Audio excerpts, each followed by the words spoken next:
Pemirsa, pembukaan aktivitas secara bertahap di Indonesia seiring penurunan level PPKM justru harus dibarengi pengetatan prokes. Selain itu, penanganan COVID-19 dioptimalkan dengan peningkatan jumlah penduduk yang sudah divaksinasi dosis lengkap.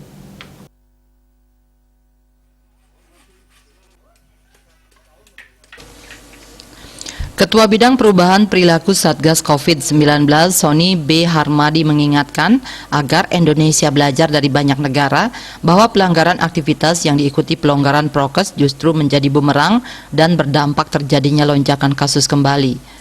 Taat prokes akan menjadikan kunci pemulihan ekonomi yang sejalan dengan penanganan kesehatan pandemi COVID-19.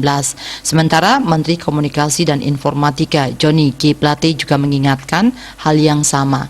Dalam rilis Komite Penanganan COVID-19 dan Pemulihan Ekonomi Nasional KPCPEN, skor prokes yang terus membaik diminta tak membuat masyarakat lengah menjaga prokes. Selain mengajak masyarakat tetap disiplin prokes, pemerintah juga mendorong dan memfasilitasi masyarakat untuk segera vaksinasi.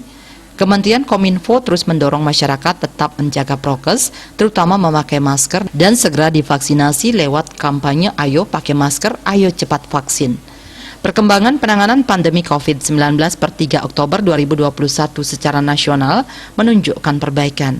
Angka kesembuhan harian bertambah mencapai 2.020 orang per hari.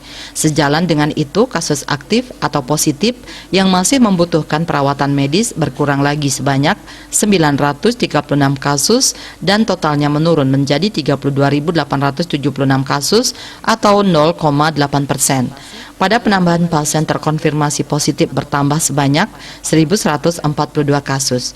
Terdapat juga penambahan pasien meninggal sebanyak 58 kasus. Dari hasil uji laboratorium, spesimen selesai diperiksa per hari sebanyak 238.058 spesimen dengan jumlah suspek sebanyak 388.368 kasus. Dia Dewi, Bali Pos melaporkan.